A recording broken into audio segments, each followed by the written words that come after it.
lot of conversations I have are around data protection and security.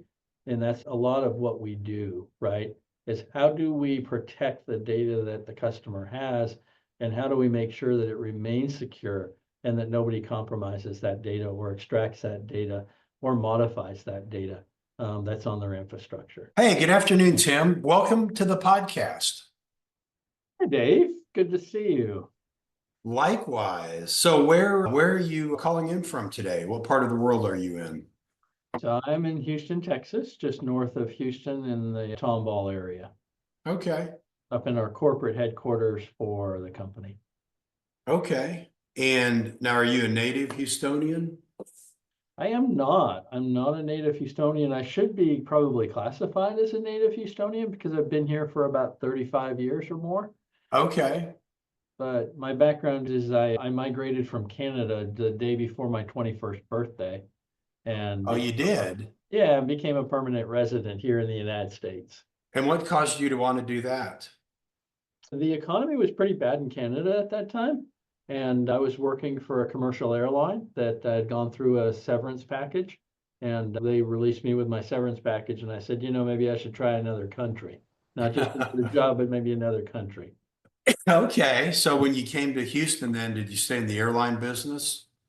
I did. I worked for one of the large international airlines called Continental Airlines at the time, Yeah. which has since been acquired by United Airlines. To this day, I can still tell a legacy Continental flight crew from a legacy United flight crew. Very different cultures. Very Yeah. different Or cultures. as I say, the Continental folks are nice and the United folks are not so nice. Correct. Yeah, but I was there during the heavy competition years between Continental Airlines and United. I was actually there in the process with Continental Airlines during a very large merger and acquisition of multiple carriers. We acquired Frontier, People Express, and New York Air and put them all under the umbrella of Continental Airlines. So I was there during those years. And Okay. So were you there in the late 90s? I was there from 1985 to 1990. Oh, okay. Yeah. Yeah. I was only asking because I worked at an executive search firm in the late 90s and we worked with Continental during their like go forward program initiative or move forward initiative. Yep. The go forward plan with Gordon Blythune. He was the Yep. CEO at Yep. the time. Yep. Yep. That was it. Yeah. So then you left the airline business. What did you decide to go do then? So I left the airline business and I went to work for one of the largest credit card companies in the world called American Express. Okay. I think I've heard of them. Yep. And because I had a lot of automation knowledge of how the airlines worked from an automation standpoint, American Express was interested in me and understanding the automation behind the airlines and the travel agency systems. And they brought me in to be a systems person for the airlines to help them in kind of standardizing a lot of procedures within American Okay. Express. Okay. Well, that sounds like a fun opportunity. Yeah, it was And great. Yeah, very rewarding, very educational. I learned so much during my term at American Express. okay. But you decided that at some point you wanted to unfurl your wings and see what you could do on your own. Is that right? Yeah, now that I look back at it, I grew up in a family where you were encouraged to go work for a large organization in a big Fortune 100 firm and stay Yeah. there your entire life and leave with a gold Rolex watch and have a great retirement plan. Uh, Yeah. but as I followed that path, I found myself continuing to get severance packages over. And in my experience with the Fortune 100s, I received 3 or 4 severance packages. And those packages kind of educated me on that it was maybe not the right gig for me. And, I was smart enough to be able to exit out of the Fortune 100s and do something on my own. And that's when I decided to start my organization. Okay. And what's that your company called? So my company is Solutions Information Systems, Solutions IS to abbreviate it. And we are a managed service provider of IT services across the United States, managing about 175 customers across the US. Oh, wow. That's interesting. I would have thought you'd have your clients would all be in the Houston area. I guess this newfangled internet thing lets you serve clients remotely. Is that, I guess, how it works? Absolutely. Yeah, yeah. And we can talk a little bit about what makes us so successful, but the ability to manage and monitor and remediate issues remotely has come a long ways over the years that I've been in IT. Now it's pretty much if you can't do that, why are you in this industry? Right. So, yeah. And, it's a lot of like the entire work from home program that the whole world has kind of moved to. We have that ability to do exactly all of that stuff, not only from our corporate headquarters, but remotely as well. If one of our employees needs to work from home, they can do that as well. So Okay. it requires a massive tool set. And I'll refer probably to our tool set a lot because that's what makes us successful, right? Is the tool set that I've been able to put together and build a toolbox full of tools to be able to manage, secure, maintain these infrastructures that we're responsible for. Well, I thought IT service firms I thought that was a commodity service. I thought they were all the same. Oh, no, there's quite a bit of difference in how these managed service providers operate. And I'll tell you, I would consider us probably in the top 100 nationally and Okay. probably the top three in our region, Oh, um, wow. as Okay. managed service providers. And the reason I kind of give us that grade, and that's a grade that I've given us, is that we've been at this for 25 years. I Mhm. started this practice 25 years ago. And over those 25 years, I not only brought in enterprise class processes and procedures from my 10 years at American Express, but I've improved upon those processes and procedures over those 25 years. And we Okay. continue to improve on those processes. Okay. Well, I'm guessing that the clients tend to stay with you for a pretty long time. Is that like until they sell or go out of business or some significant event occurs? Absolutely. Yeah, and that's the type of client that we want to have in our portfolio, right? This is not consumable product that you go and buy once and go away. This is a partnership with our customers. It really Mhm. is. You have to think about the IT infrastructure of any business out there. It's number one, a foundational piece of the business, and it is an instrumental piece in continuing to do business, right? Mhm. Yeah. Um, a lot of conversations I have are around data protection and security. And that's a lot of what we do, right? Is how do we protect the data that the customer has?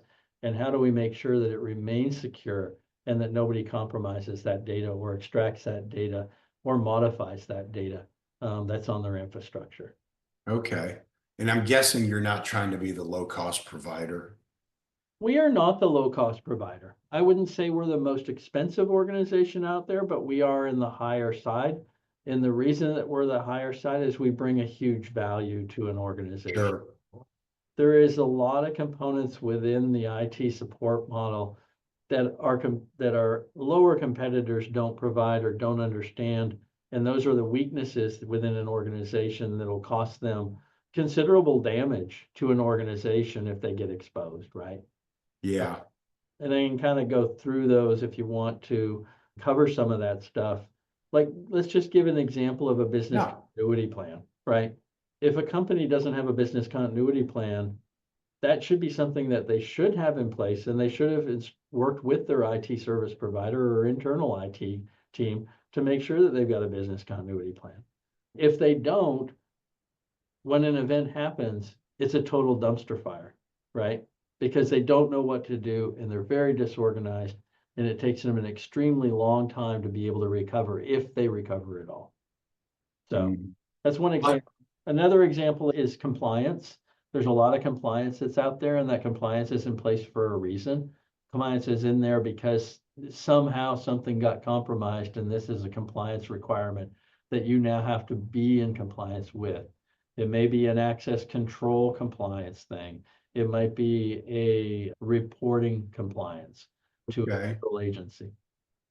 So So talk to me about the first thing. You refer to that as the disaster recovery plan or was there a yes, different name? Yep, disaster recovery and business continuity. Okay. So my listeners love stories. So could you give me an example like of one of your clients, anonymously that maybe went through a situation or maybe a company who was not a client, but after they had an issue, they hired you guys? Give us a sense of like the elements of a really good, continuity plan. Sure. So I'll give you an example. I had a neighbor that was in my neighborhood that, we would see each other at the neighborhood community pool. Our kids would play together, weren't real close to them, but, you get into the conversation of having, hey, what do you do, by the way? And, I told him I ran a managed service provider, an IT service firm. And we manage customer networks and we keep them secure. And he goes, oh, okay, okay. Well, we got a guy. We got a guy. He's Sure, He's good. He's been with me for 5 years at that point, and wow, that's great. Well, if we need anything, we'll call you, right? sure. So the conversation went away, and that was about 15 years later. So the guy had been working for him for 20 years, managing his stuff, managing his infrastructure, managing his backups, making sure, again, going back to data protection and security, making sure that everything was safe and secure and we could recover it. Well, lo and behold, 20 years later, he calls me up. Not him, but his wife calls me up. And his wife, worked in the business for a period of time, but had exited out. She called me up and she said, by the way, I still have your cell phone number. I'm wondering if you're still doing IT, was their question. Okay.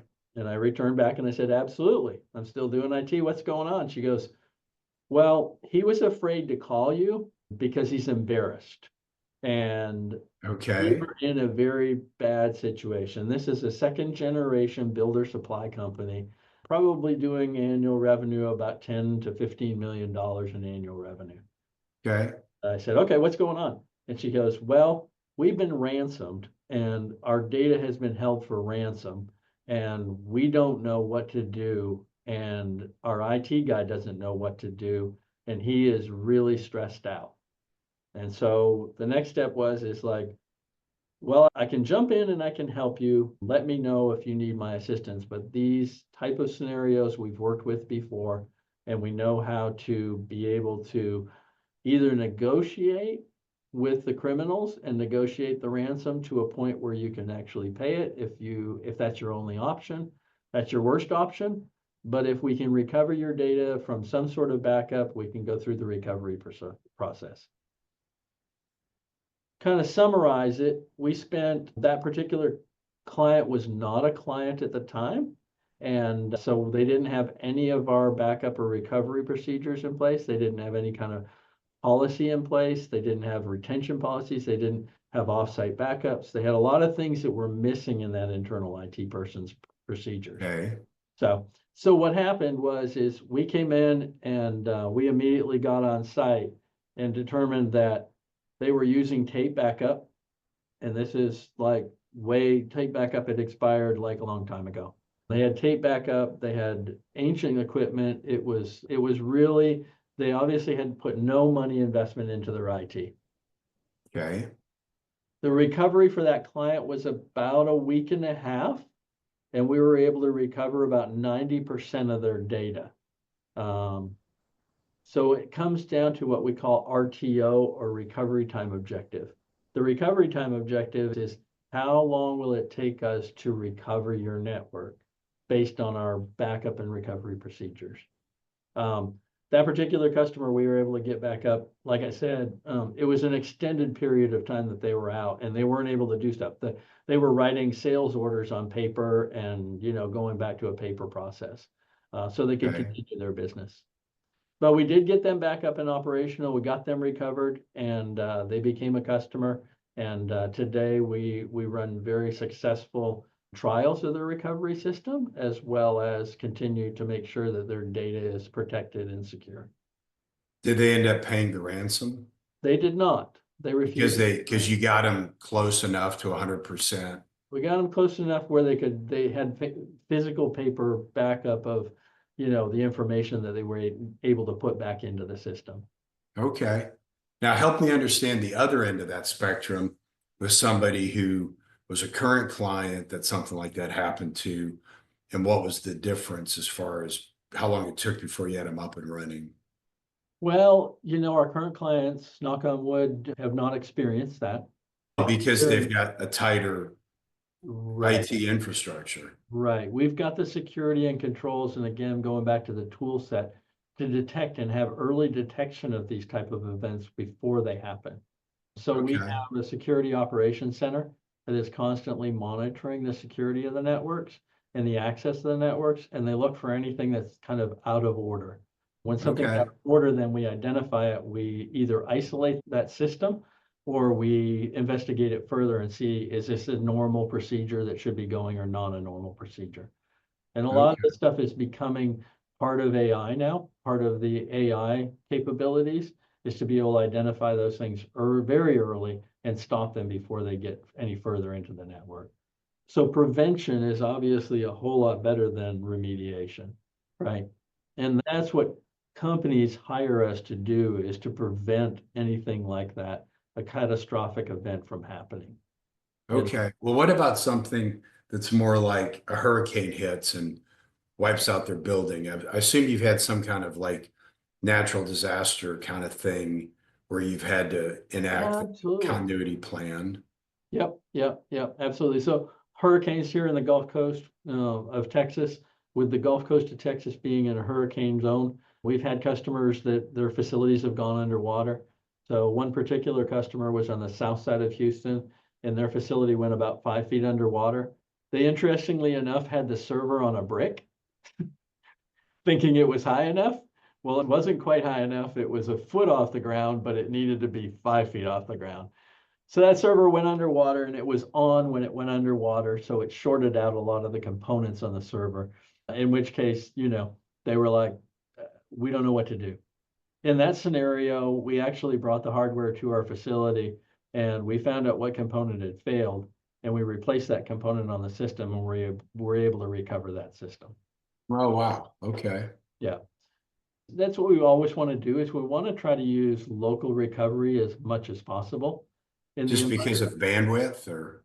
No, because of the time it takes to get the data transferred over from an Oh, replication process, right? gotcha. You're dealing with terabytes of data. You have to transfer that terabytes of data from either our data center facility or a cloud infrastructure. And that can be time consuming. That can be hours, if not days, depending upon Okay. the data. Okay. So some great stories. I mean, obviously, we've had, events happen. It's not uncommon for events to happen, but how we handle those events and how quickly we can recover from them is critical to a business to continue business for our customers. And they can get Okay. back to business and be doing what they're doing, selling things, manufacturing things, distributing things, whatever it is. Okay. And are there any particular industries that you have like kind of particular expertise in where you would say that people in this industry might look out to you for? There is. We're a very horizontal organization, so we do have multiple industries that we play in. So we do play in the construction industry. A lot of Okay. construction firms are in our portfolio, but also kind of an area where we've proven to have not only expertise in what we do, but also the trust factor is in family offices. Oh, Um, really? Okay. yeah, either high income families or ultra high income families. Obviously, the privacy of those organizations, the privacy of the families, absolutely critical. And then the data that they're working with has high confidentiality. So, Okay. again, if that information was to leak out of the network or leak out of the system, then it would be a serious issue. So Okay. we've dealt with some of the highest wealth families in the world in Oh, our, interesting. yep, obviously can't name them, but Of course. some brands that you would know, some organizations that you would know. It's amazing when I look at our portfolio, the amount of business, like when I'm driving around town and I see companies around town and I'm like, been in that building, worked in that customer, handled that particular customer, things like that. So yeah, it's our high income or ultra high income families are probably a good percentage of our business, Okay. because they have multiple entities that we can support, consistent across all of those entities. So is very standardized, the way we do our business, and very proceduralized. So it makes it easy for them to understand. They get a quarterly report that provides them with the details and data that they know what we did for them previously. And then we also forecast with a forecasting budget in the October, November timeframe to provide them with a forecast so they can budget for their future IT needs and know what they're going to need replaced in the future. Okay.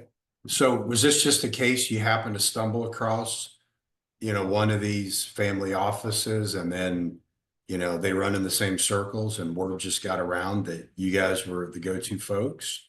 Or I will say it has helped, right? In in that particular market, referrals are a huge thing. Our first family office, we did stumble across. We didn't know we were working with an entity, one of their businesses. And then they introduced us to another piece of their business, and then they introduced us to the family office. And they said, okay, well, we're having troubles with, my other firm over here, and we'd like you to kind of help in that area. So that expanded out quite a bit. And, again, there couldn't be, our organization has to be the most trusted organization as a vendor that any company is going to hire, right? sure, Because you have to think about the access to the data that we have. We have access to absolutely everything. We're the administrator of your network. We have right, access to your email account. We have access to your employees' email accounts. We have access to your data, your financial data, your payroll data, your bonus data, all of the data that's out there on the network, we have full access to. So you have to trust sure, our team to the utmost in order to keep that information private. And I always approach a customer with, we're here responsible to secure and maintain that data. We're not here to look at what that data is. We don't know what yeah, that data is. So, okay. Well, that's interesting. I figured you picked up that first client when you were on your mega yacht at the Cannes Film Festival, but it didn't work that way, huh? no, it didn't work that way. I don't have a mega yacht and I wasn't at the festival. So, Okay, okay. yeah, not that I Um, don't enjoy that stuff. I do have a house over at TPC Sawgrass and the Players Club, and I do enjoy the country club life. I probably have the least expensive house in the neighborhood, but I do enjoy the life. So, nice, nice. I like it. So, what do your clients tell you that makes your firm unique? Like folks that have, moved from another firm to yours, then they've been with you a while, and and I imagine you'll have a conversation. Hey, how's it going from your end? Are we meeting your expectations? I imagine you have conversations like that. Are there any common themes when they end up comparing you to the prior provider they had? Or how does that go? yeah, there's a couple of scenarios there on why customers come to us and leave their current service provider, right? One of the biggest things that I found with a customer that may be using a smaller service provider is they are really good at the tech stuff. They're not good at the business or the accounting side of the business. Sure. So there's a delay in billing or an inaccuracy in billing, and it's all of a sudden they get a stack of invoices 3 months later for work that was performed that they have no idea whether it got performed or what. And so Right. there's a huge problem with the office operations of those particular service providers. So there's a pain point there, and they're like, I'm done. They come to me and they go, I'm done. This guy doesn't bill me, and then he bills me all at once, and then I got to try and back that information back into my financials, and it totally screws up my forecast and my monthly Yep. reporting. So that's one reason that customers come to us. The other one is they don't get a response, or the response is like unpredictable. So when they call in, they may get the guy right away. They may get the person like return their call the next day or 3 days later. So response time is really huge. I have a service desk here that is operated 24 hours a day. So our first level response is within minutes. So if you call my office, you'll get a response within minutes. If not on the first ring, it'll probably be the second or third ring. Oh, So wow. yeah, very rarely is any of our calls sit on hold or back up in the queue.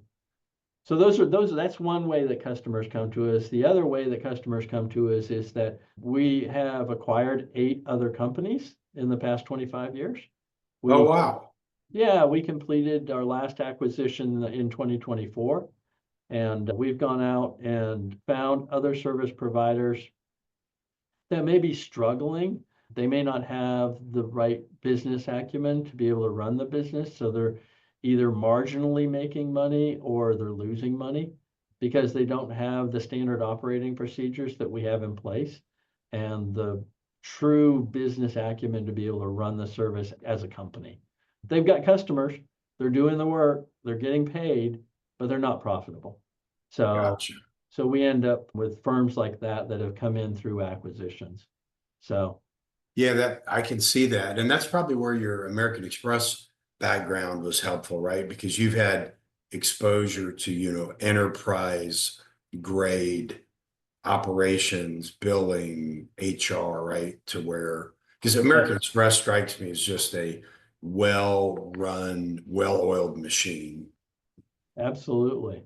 Yeah, and I will say, yeah, I will give them credit for that. It was a great run over there for 10 years. And I learned not only about, my job role and continuing to build on my experience in my job role, but how a company operates from a branding perspective in branding your organization and keeping that brand consistent, but also in standard operating procedures and standardized deployment of systems, right? I always refer back to not only my American Express days, but the Southwest Airline days of standardization. If you can standardize the particular piece of your business that you're running, then it makes it so much easier. So we have standard software applications that we put out from a security tool set. We have standard equipment that we sell out to our customers, all on the Dell platform. My team is trained on the Dell hardware. They're trained on the tools that we use, the security tools, the management tools, and all of those things integrate together to make a successful business. And again, it goes back to enterprise level policies and procedures and way things that are, repeating things that are successful. Okay. Well, it sounds like the first two parts of your success just seem mind-blowing to me how you thought of this. But answer the phone when clients call and Yep. invoice timely.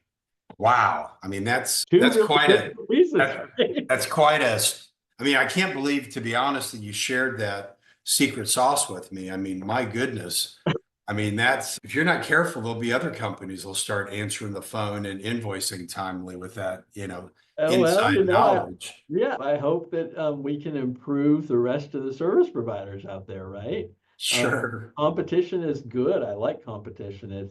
It keeps us going. It gives us something to work towards as well. Yeah. So you talked a bit about, some of the acquisitions, and it sounds like you're kind of in a place where you're always open to the right acquisition. What are kind of the ideal characteristics of like the ideal acquisition? I'm guessing you're not going to try to acquire like E&Y's consulting group. I'm guessing you're looking Yeah. for smaller operations than that. Yeah, for sure. So the organizations we have acquired have been anywhere from $500,000 to $2 million in Okay. revenue. Those organizations, the owners may be getting older, they may be getting ready to retire, and they're not sure what they want to do with their business. What they do know is that they don't want to continue to run it, right? And that it's marginally, they're making the same amount of money or less than if they had a corporate job, right? Yeah. So it's sad to see because they love what they do, right? And they want to place their customers in with a firm that has a similar culture, that takes Mm. care of their customers and really makes sure that they're doing the right thing for their customers. So a firm that might be in $500,000 to $2 million in annual revenue, Okay. or the firm might be a 5 employee firm or smaller, and that they're getting to that point where they're kind of tired of running the organization and they'd like to transfer. They've taken care of their customers over the years and they've made relationships with those customers over the years. And they like to put them with an organization that will take care of those customers and make it a seamless transition for the customer base. Sure.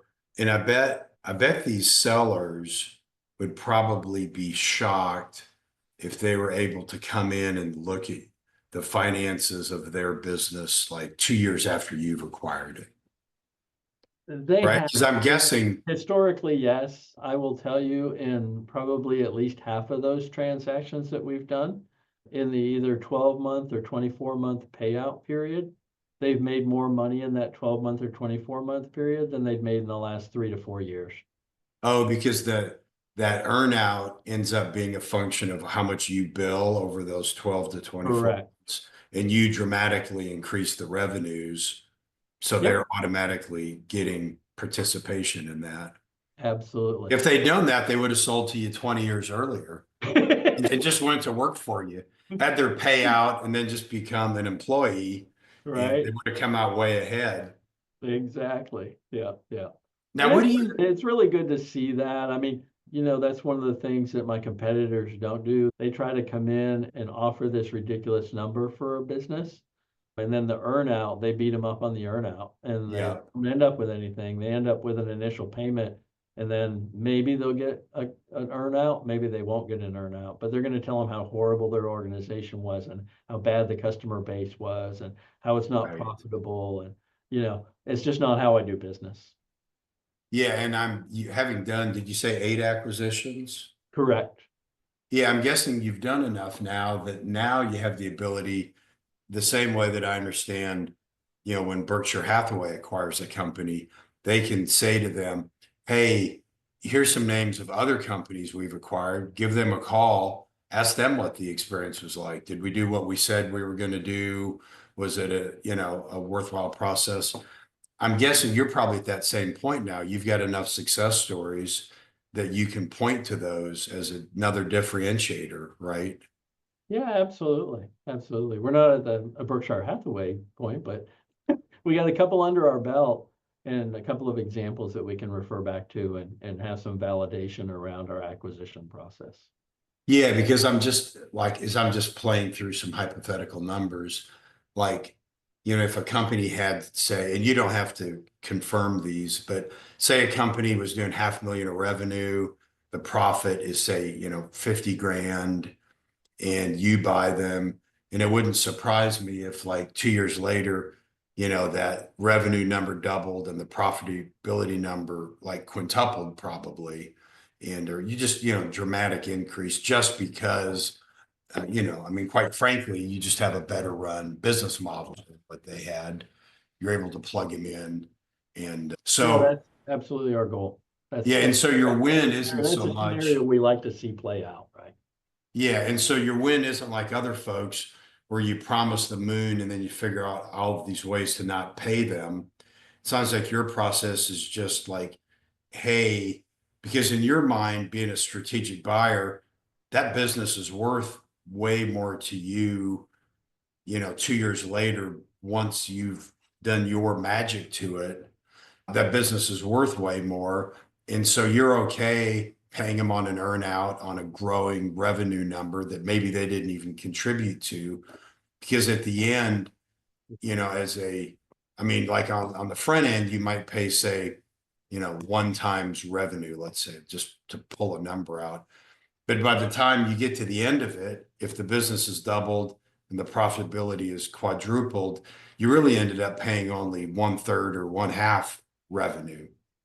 And Right. so all of a sudden, whether, found a way to squeeze them to where the imputed value you paid was 1/3 annual billings, or it was half of annual billings, really doesn't matter because the real value for you is like year 3 after the earnout. You've got this great profitable book of business that, you didn't pay much for in comparison to what it's worth 2, 3 years later in your enterprise. Is that right? That's correct. Yep, absolutely. But the reason you didn't pay much, though, in all honesty, was because the business wasn't very valuable. And it really wasn't, right? Yeah, I mean, they had owner, Street value had a zero valuation on it, right? It's yeah, they probably had owner concentration risk. They may have had customer concentration risk, poor processes, systems, the type of company that, there weren't people beating their door down to buy because effectively you're just buying a job if you bought that business. correct. Yep. How much do you pay for a job? Most people don't want to pay very much for a job. That's right. Now, what do Exactly. you look for in an employee? Just like, the most techie person you can find? Is that really all that matters? No, it's not necessarily, the most skilled technical guy out there, right? So one of the strategies that we have, and maybe I shouldn't share that because my competitors may hear it, but we are a strong supporter of our veterans. So we have a lot Okay. of veterans that work in our organization. We're probably a 75% veteran organization. Oh, Uh, wow. Okay.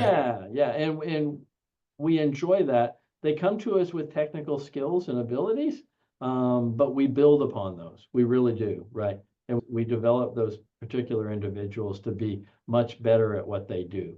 But having our veterans on our team has been hugely successful from a reliability standpoint, as well as a dedication standpoint, and the understanding to be able to follow orders as given, right? Okay.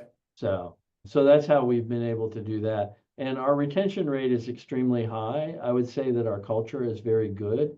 We're very family oriented. We're very, when work has to get done, work has to get done. But we also realize that the family comes first, and there's family things that come in the way that need to be addressed, right? You can't, your kid gets sick, you have to go take care of your kid. You can't be at your job, right? Those kinds of things, and being able to balance that. That was one of my challenges at American Express. I was a new father in my 9th year at American Express.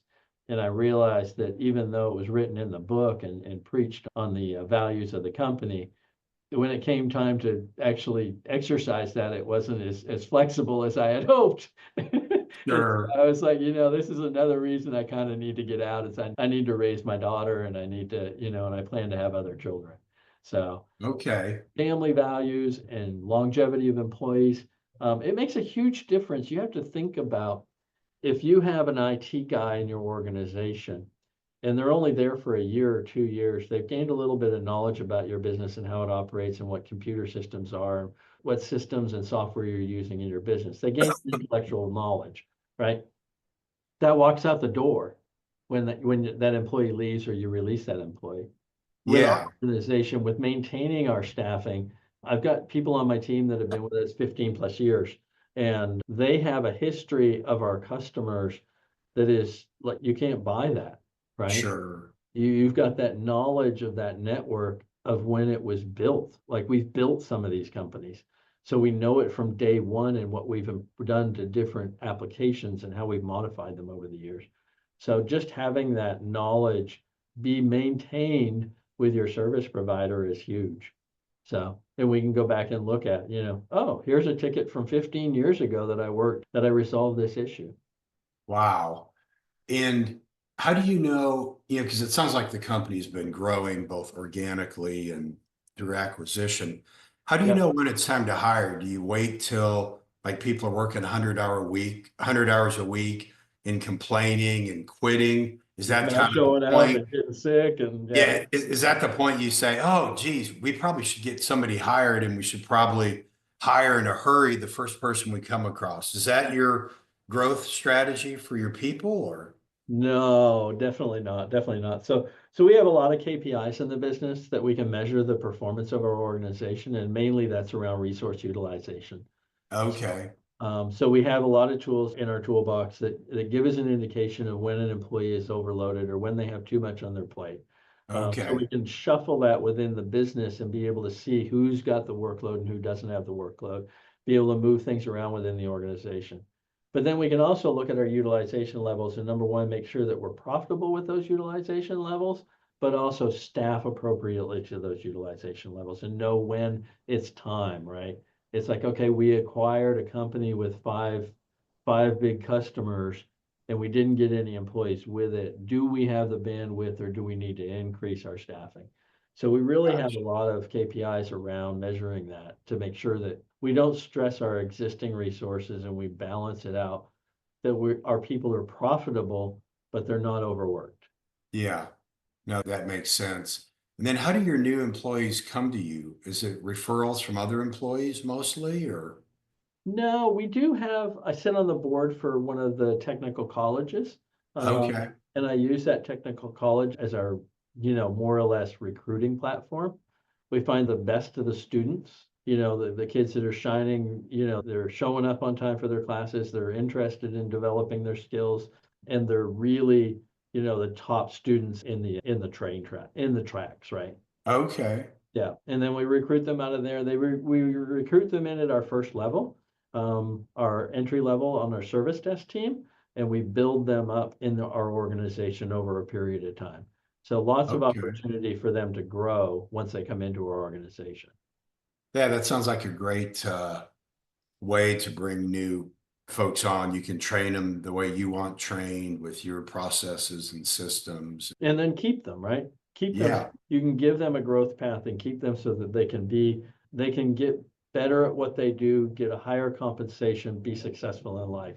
There's nothing makes me happier as an owner than to see an employee grow from where they came in the day they started with us to being successful in life, buying a home, Mhm. buying a car, having a family, all of those kinds of things, right? Those are really important for me. They're kind of like energy for me to see a person develop over the course of their career with our organization. Hmm. Some of my guests, when I ask them like what's the most satisfying or gratifying part of the job, it seems to fall into two categories. It's either the satisfaction they get from serving the customer or the satisfaction they get from watching their team grow. It sounds like you're probably more on that watching the team grow and then I think it was Herb Kelleher that had the idea of take care of your employees and your employees will take care of your customers. Absolutely. Do you say, is that right? That your satisfaction comes more from taking care of the employees and then the happy customers are just a expected outcome? Yeah, that is a result, right? Absolutely. So, Okay. there's days, when I started this organization, I started in the spare bedroom of my house. Oh, okay. I had two analog phone lines. One was for my phone, and the other one was a backup phone line, but it was also used for my dial-up internet to be able to help to Oh, be wow. remote into customers, right? And looking back, I walk in now to our operations center, and we have a pretty impressive organization and a pretty impressive facility that we own. And walking in now, I'm like, holy crap, what the heck did I build? Right? That That's is awesome. that's super satisfying, right? Super satisfying. Yeah. I So can imagine. Well, I cannot believe how the time is flying by. I always tell my guests it's like the fastest hour of their life is being on the podcast. how are we gonna fill that hour, Dave? Yeah, I know. So I've got just two questions just to wrap up. If you had a time machine and could go back and give some advice to like your 25 or 30-year-old self, what advice might you give yourself? Ooh, that's a good question. I don't know. I don't know the answer to that. What did Yeah, I give myself? I probably would have started my organization sooner, but I don't. bingo. I Yeah, had yeah, that's but I the don't. answer that 90% of the people have. Yeah, I would have started my organization sooner. I needed that enterprise expertise, but I would have started it sooner. Sure. Yeah, yeah, because the funny thing when you're an employee and if you follow the career path that your family suggested, is actually they think it's a low risk, safe career path, but Right. it's actually a high risk path because you have a customer concentration issue, meaning you have one customer, your employer, and as you learned 3 or 4 times that if they decide they don't need you anymore, you basically lose 100% of your income. Yep. So it's actually less risky to have, you know, even if you're just doing like consulting and all you are is just like a contract employee working 10 hours a week for 4 different companies doing whatever, I find that that's far less risky because if one of the companies doesn't need you, then, you've only lost a quarter of your revenue. Yeah, I call it a scenario of I get hired multiple times a month. I hope I never get fired, but occasionally I get fired. But it Gotcha. doesn't have an impact. I like it. Well, so here's my last question. So you're a naturalized Houstonian like I am. Tex-Mex or barbecue?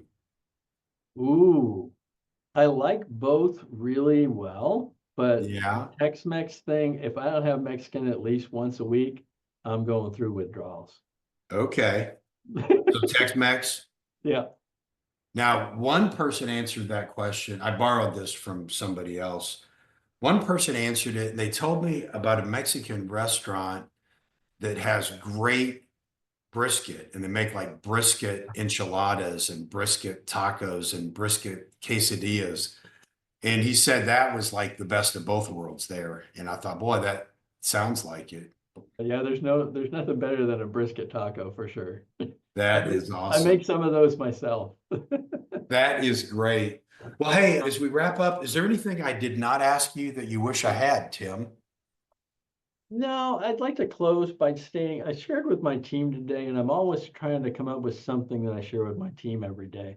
And today I came up with solutions as a defense system designed to protect the most critical assets of your business, the data. I So again, like it. just kind of close with solutions as a defense system designed to protect your most critical assets, your data. Think Yeah, about if that's your true. think about if your business lost access to its data, regardless of the circumstance. If they lost access to the data, what would that do to your organization? That's Yeah. what we protect from. That's what we protect from happening. Yeah, Charlie Munger talks about the number one key to recognizing a great business opportunity is finding a company who's riding a wave that's only going to grow and increase over time. Because really, all they have to do is just stay on the wave. Well, that certainly is applied to you, right? Because 25 years ago, you probably had some companies that said, our data is not that important. You know, I've got a Rolodex with all my clients' phone number and email. And, Yep. so the importance of data has only increased during that time, right? Oh, yeah, it's dramatically increased. Yeah. Well, and it's also, Everybody trusts that data will be there when they're ready to use it. yeah. Well, Think and of, also the other fact is digitization, right? yes. 25 years ago, most of their data may not have been digital. It may have been analog or paper or whatever. But now virtually everything is digitized, which makes the data even more important. I go back 35 years in this industry, and when I go back and look at it, I replaced the inner office envelope. Oh, So yeah. people would type up a memo on a typewriter, put it in an inner office envelope, and put whoever it was going to, and put it in their outbox, and the mail guy would come by and pick it up. I replaced that guy. That's true. So, Well, that is awesome. Well, Tim, I really appreciate your time. This has really been fun, and you've really given me kind of an insight into what makes a really well-run IT services firm operate. So I really appreciate your time. yeah, I appreciate your time as well, Dave. Always good to chat with you and good to catch up. And appreciate your time today as well. Thanks so Awesome. much. All Have a right. great Well, day. yeah, you too.